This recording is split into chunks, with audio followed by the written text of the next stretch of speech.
Close your eyes.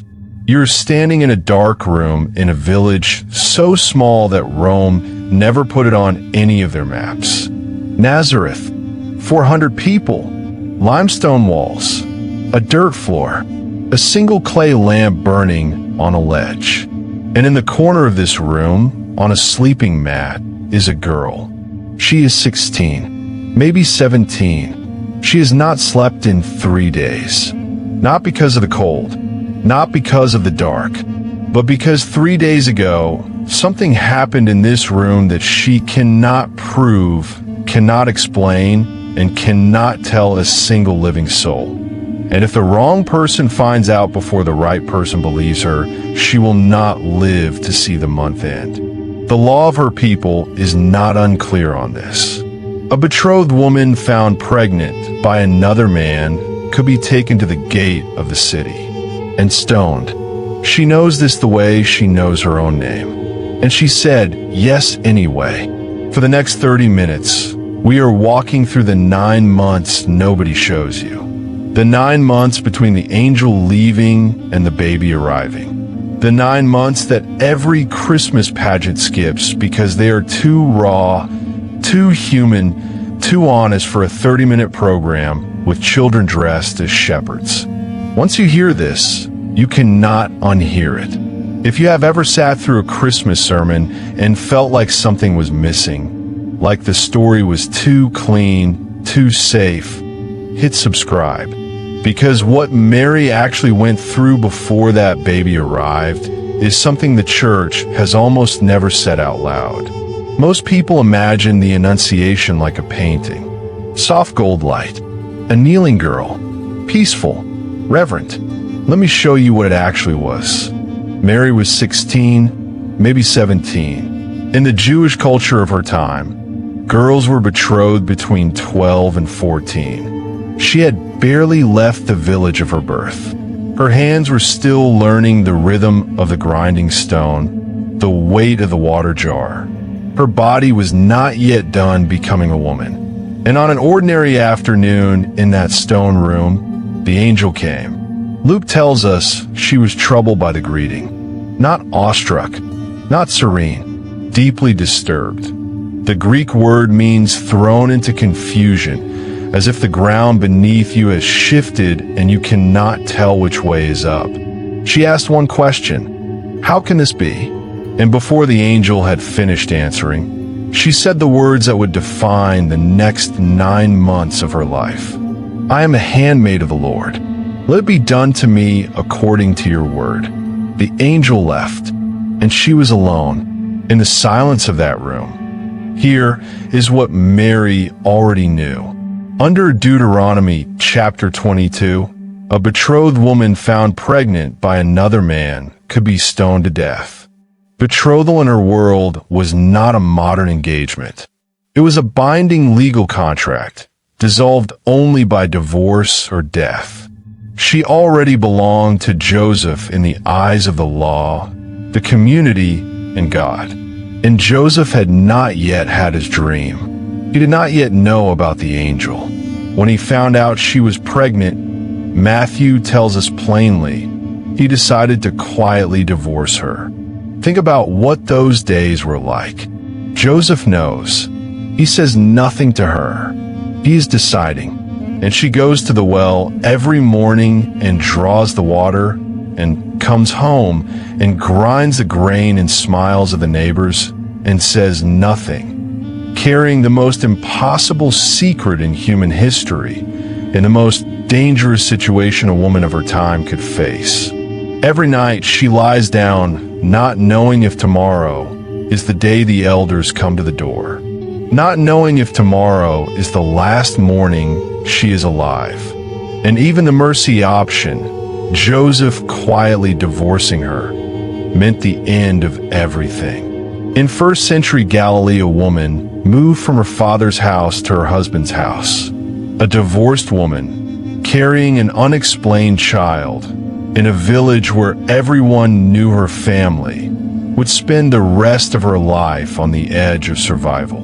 No second marriage, no standing, no safety, This is what she agreed to when she said yes. Not discomfort, not gossip, death, or something very close to it. The morning after the angel came, Mary woke up and ground the grain. The bread still had to be made. The family still had to eat. The day did not pause because the impossible had happened in the dark. She got up. She put her hands on the stone. She kept moving. That is not a small thing. That is the whole thing. The bravest person in the Christmas story was not the angel. It was the girl the angel left behind. But here's what nobody ever asks. If her life was this dangerous in Nazareth, if she could be stoned any morning, what did she do next? The Bible says she left immediately, and she walked somewhere that no Christmas sermon has ever mapped out for you.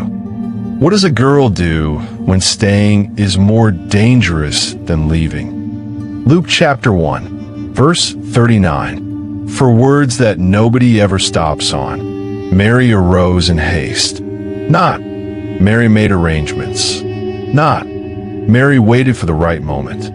Not, Mary sat down and thought it through. She got up, and she left.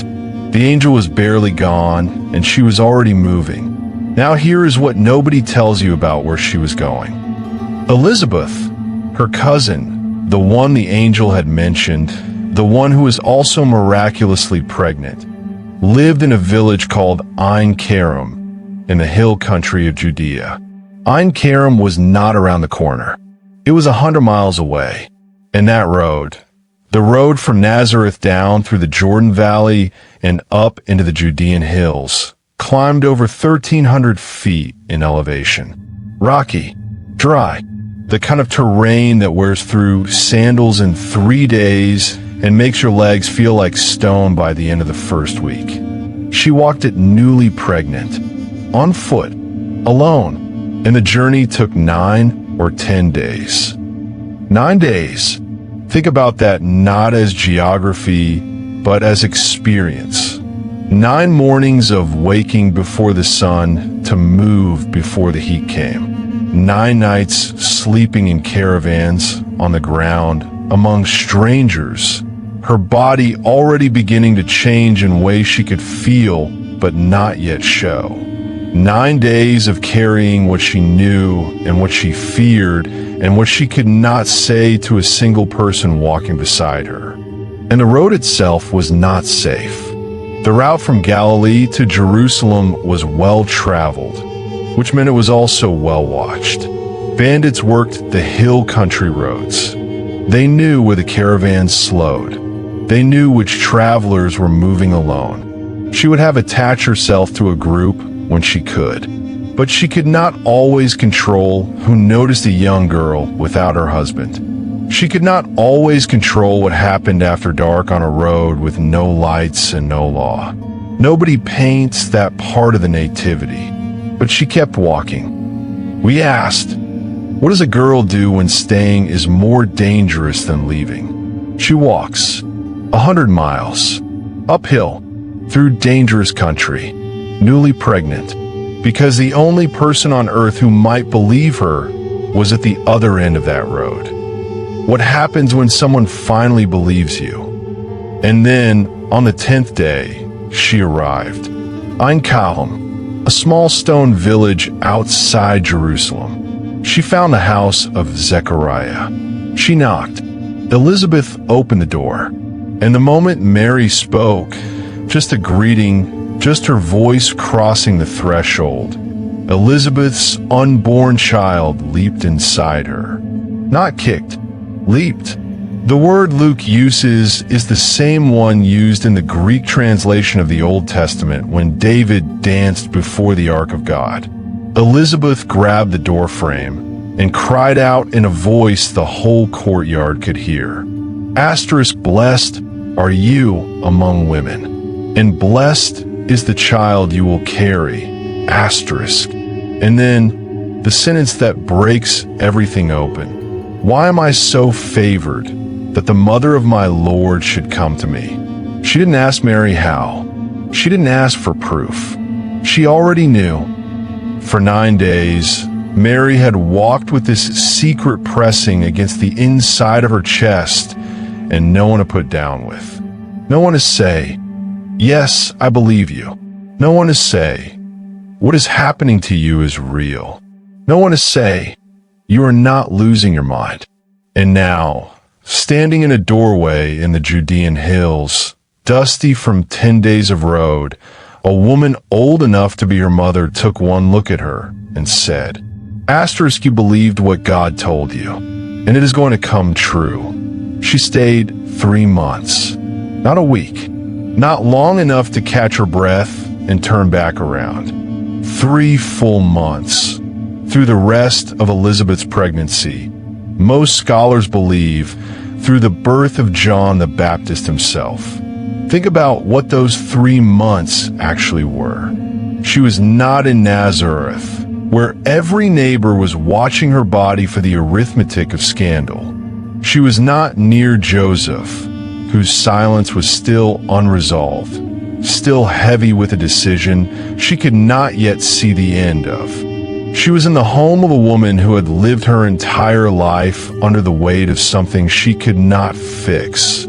Decades of barrenness in a culture where barrenness was worn as shame, and who had, late in life, been handed the impossible and said yes to it anyway. Elizabeth was not just family. She was proof. Proof that God gives impossible things to ordinary women. Proof that the impossible can be carried to full term. Proof that what feels like the end of everything is sometimes the beginning of something nobody around you can yet see. If you have ever carried something that no one in your life could understand, a grief that didn't make sense to the people around you, a decision that looked like madness from the outside, a quiet belief that something was growing in you that the world wasn't ready for yet. You know what those 3 months were? You know what it means to finally find the one person who doesn't need you to explain it. Sometimes God doesn't explain what he is doing. He just sends an Elizabeth. That was not an accident. That was provision. Quiet, specific, exactly what she needed provision from a God who knew she couldn't survive the next 6 months on faith alone. She needed a human face. She needed a voice in a real room saying, "I see it. I believe you. Keep going." We open with, what happens when someone finally believes you? And here's what the script never tells you. It doesn't fix everything. It doesn't solve Joseph. It doesn't make Nazareth safe. It doesn't make the road home shorter. But it does one thing. It makes the next step possible. And sometimes that is the whole miracle. Asterisk, but after 3 months, she had to go home. Back to Nazareth. Visibly pregnant now. To a village that could count the months. To a man who was still deciding what to do with her. The next chapter is the part of the story nobody tells. And it is the part that will break your heart before it puts it back together.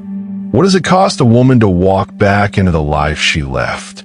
Asterisk. 3 months. She had been gone 3 months. And now she had to go back.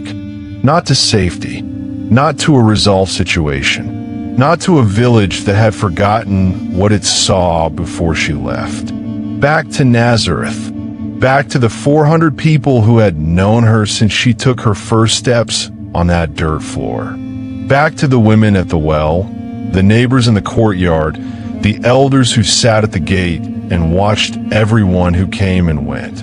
Back to Joseph, who had still, as far as she knew, made his decision, and she was no longer able to hide what her body was saying. Picture the walk back into that village.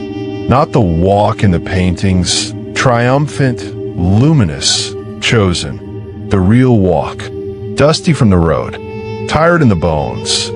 Her stomach now visible through her tunic in a way that no amount of fabric arrangement could conceal. She walked through streets she had walked her whole life. Past the house where she learned to grind grain. Past the well where she had drawn water since she was tall enough to reach the rope. past the faces of women who had watched her grow from a child into the girl she was now, and who were, every one of them, doing the same quiet arithmetic. How many months since the betrothal? How many months since she left? How many months along she was now? In the honor-shame world of first-century Jewish life, this was not just personal. Her condition reflected on her father, on her mother, on every member of her family who still had to live in this village after whatever was about to happen happened. She did not run. She did not look at the ground. She walked home. We asked, what does it cost a woman to walk back into the life she left? The answer is everything she had left of her reputation. She walked back in with nothing to protect her. No explanation the village would accept. No story they could verify. Just her body and what it told them. And yet she walked. What happens when the person who was about to leave you doesn't? But something had changed while she was gone. Matthew tells it simply, almost too simply for what it contains. An angel came to Joseph in a dream. Asterisk Joseph, son of David, do not be afraid to take Mary as your wife. What is conceived in her is from the Holy Spirit. She will give birth to a son, and you are to give him the name Jesus. Asterisk. He woke up, and without ceremony, without public announcement, without sitting Mary down and presenting her with a list of conditions, he married her. I want you to understand what that decision cost him. He could not explain it to anyone in Nazareth either. He had no announcement to make, no explanation that would satisfy the village, no way of walking his neighbors through the theological reasoning of a dream. All he could do was stand next to her, claim the child as his own, let people count the months, and come to whatever conclusion they were going to come to anyway. He swallowed whatever the village thought of him, and he wrapped himself around her like a wall. The Christmas story gives Joseph very little space. He says nothing in any of the Gospels, not one recorded word. But what he does speaks so clearly that words would only get in the way. The man who chose to believe an angel in a dream is the man who kept the mother of Jesus alive long enough to give birth. That is not a footnote. That is the whole story. We asked, what happens when the person who is about to leave you doesn't? They become the reason you survive what is coming next. Joseph didn't just stay. He stood in front of her, and what was coming next required everything both of them had. And then the empire got involved. Caesar Augustus issued a decree. Every person in the Roman world was to return to their ancestral hometown to be counted and taxed. No exceptions, no extensions, no consideration for the woman in her 9th month of her first pregnancy who lived 80 miles from where her husband's family line was registered. 80 miles in her 9th month on a road that was not paved, not smooth, not forgiving. A dirt track through rocky Samaritan hills and dry valley floors. The kind of road that jars every bone in your body on a good day, let alone when your body is carrying a child that is already pressing against your ribcage when you breathe. Joseph walked beside her, watching her face for the signs he was dreading. The tightening, the catch of breath, the change in her eyes that would mean the baby was coming before they reached any shelter at all. It did not happen on the road, but it was close. Luke says, while they were there, the days were completed for her to give birth. Not. They arrived, and immediately she went into labor. They had been in Bethlehem for some time, days possibly longer, long enough for Joseph to have found them somewhere to stay. And here is the detail that changes the entire picture. The word most Bibles translate as in, the place where there was no room, is the Greek word katalima. It is the same word Luke uses later for the upper room where Jesus holds the Last Supper. It does not mean a commercial inn with a desk clerk and a full sign on the door.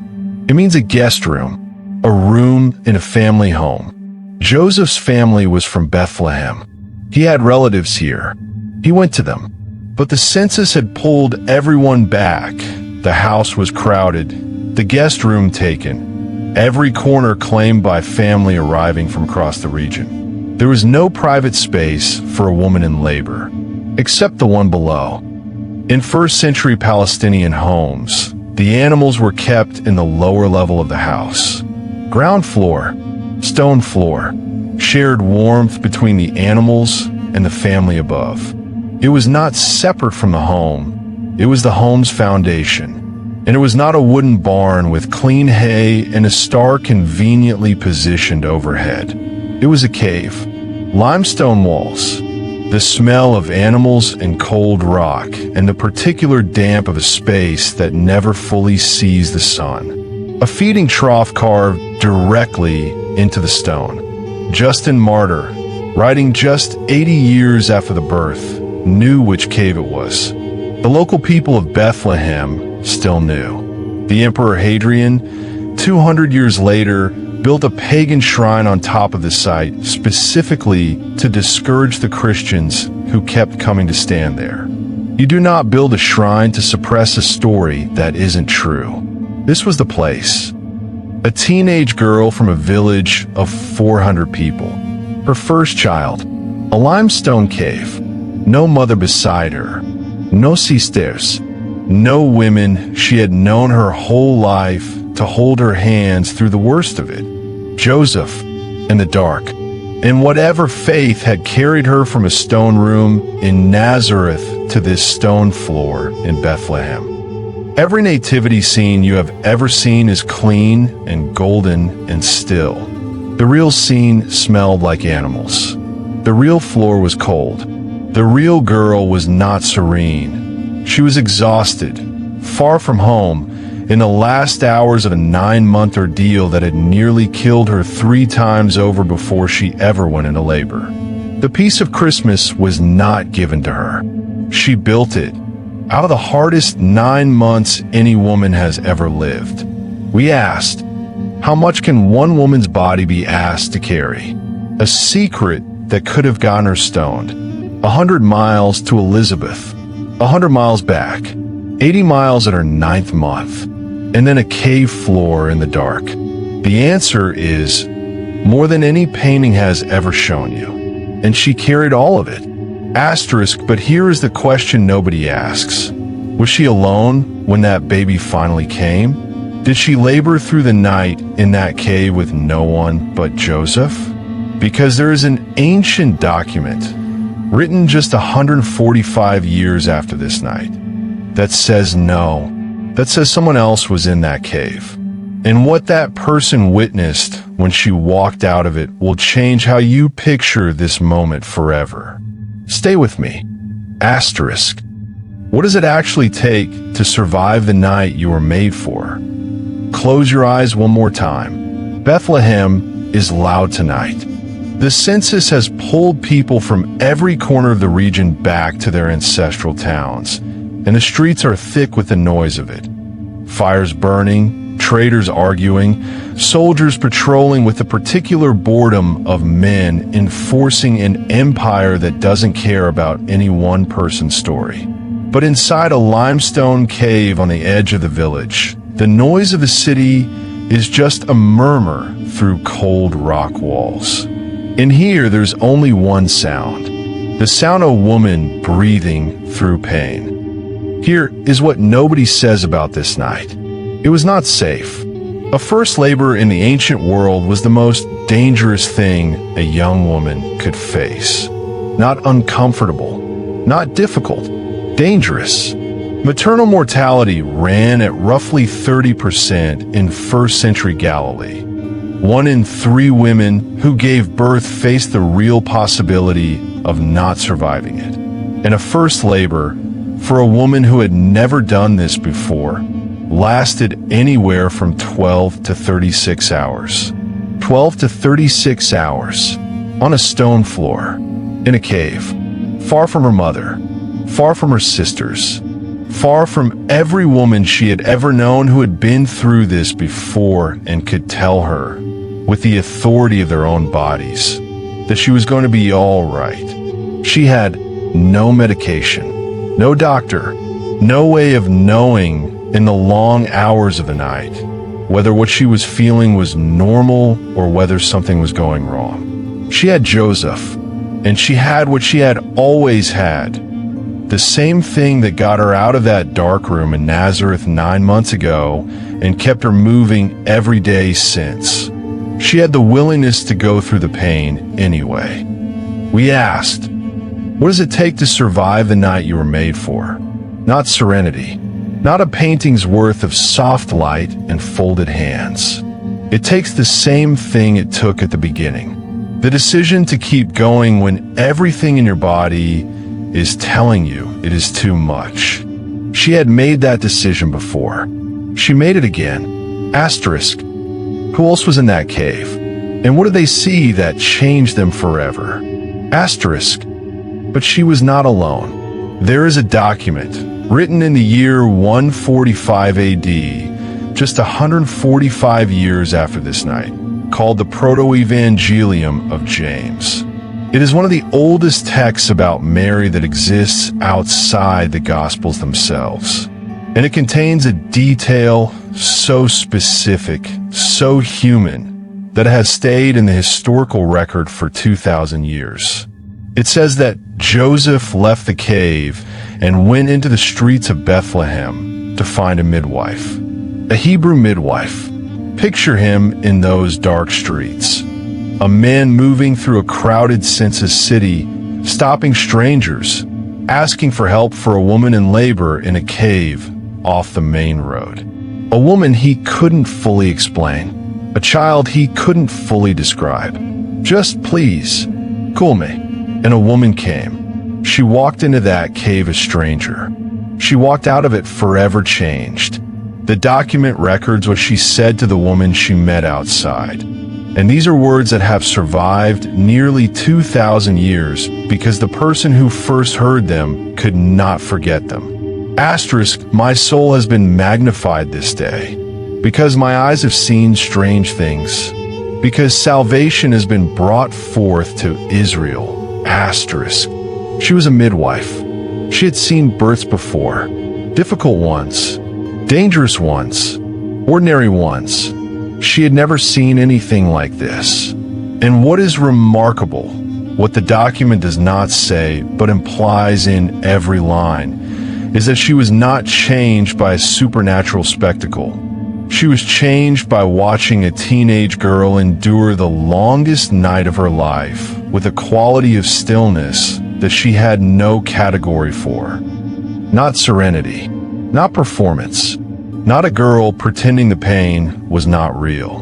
Something else, something that looked like a person who knew, all the way down in the place where knowing lies before words get to it, that what she was carrying through the pain was worth every hour of it. The midwife walked out of that cave and could not keep what she had seen to herself.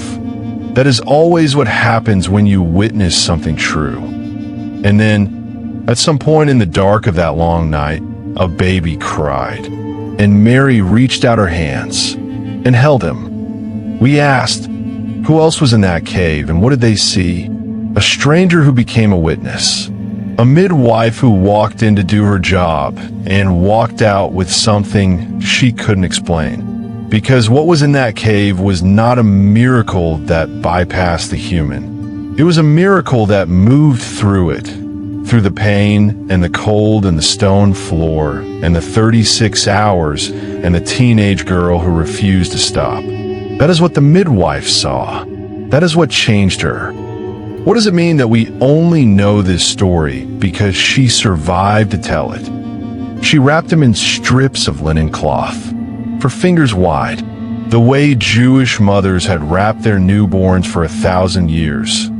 Arms at the sides, legs straight, the familiar tightness that said, "You are held, you are safe, the world outside is large, but you are held." She had carried those strips of cloth from Nazareth. She had carried them through the walk to Elizabeth and the walk back and the 80 miles to Bethlehem and the long hours of this night. She had carried them the way she had carried everything, quietly, without announcement, with the kind of preparation that does not ask for recognition because it is simply what needs to be done. She laid him in the stone feeding trough and looked at his face. Luke chapter 2, verse 19. Mary kept all these things and pondered them in her heart. For 30 years she kept them. The angel in the dark room, the silence of Joseph deciding, the 10 days of walking alone, Elizabeth's voice in the doorway saying, "I believe you," the 80 miles in her 9th month, the cave floor, the midwife's face when she walked out, the weight of him in her arms, 30 years, in her heart, and then a man named Luke, a physician, a careful recorder of things that mattered, came to interview the eyewitnesses. Luke never met Jesus during his ministry. He wasn't there. Everything he wrote in his gospel, he gathered from the people who were. And when it came to the Annunciation, the visit to Elizabeth, the journey to Bethlehem, the birth itself, there was only one person alive who had been present for all of it. One person who had lived every hour of these 9 months in her own body. One person who had held the whole story in her heart for 3 decades, waiting for someone who would write it down carefully enough to be trusted. She told him, and what she told him became the 2 chapters of the Gospel of Luke that 2 billion people read every Christmas morning. Every candle lit in a darkened church. Every child dressed as an angel. Every nativity on every mantelpiece in the world. It all came from one woman who survived 9 months that should have broken her. And didn't. We asked, what does it mean that we only know this story because she survived to tell it? It means every Christmas is her testimony. Every nativity is her memory. The story did not come down from heaven already written. It came through a teenage girl who said yes in a dark room and kept going every day after until the day she finally told someone what those 9 months had actually been. Without her survival, there is no story. There is no Christmas. Step back. See all 9 months from above. A dark room in Nazareth. A girl saying yes to something that could get her killed. Waking up the next morning and grinding the grain anyway, because the bread still had to be made and the world does not pause for the impossible.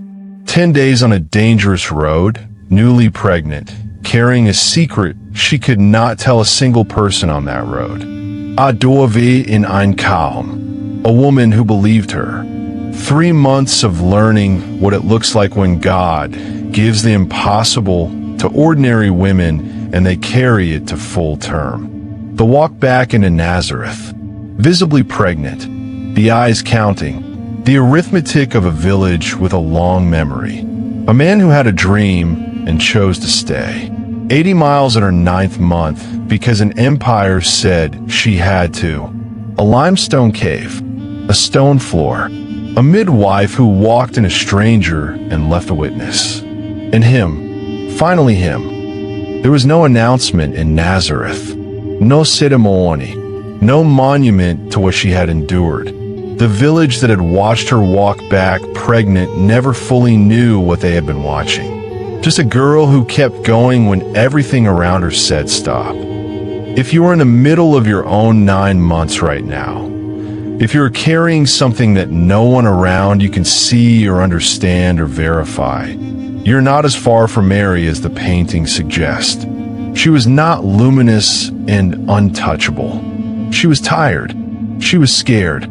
She had dirt on her sandals and uncertainty in her chest, and no guarantee of how any of it was going to end. She just kept going, from a dark room to a dangerous road, from a doorway in Judea to a cave in Bethlehem. from a secret she could not prove to a story that 2 billion people know by heart. The story never changed. Neither did she, asterisk, asterisk. If this changed how you see the 9 months before Christmas, if somewhere in this video you thought of a woman in your life who is carrying something heavy right now, share this with her tonight. Not tomorrow, tonight. There is a mother somewhere who is exhausted and has no idea she is closer to Mary than any painting has ever shown her. Send her this. That is the whole point of this video. If you're new here, subscribe. Because the story does not end in Bethlehem. The chapter that comes after this one, the 30 years after the cross, the life nobody talks about, is the one that will undo you completely.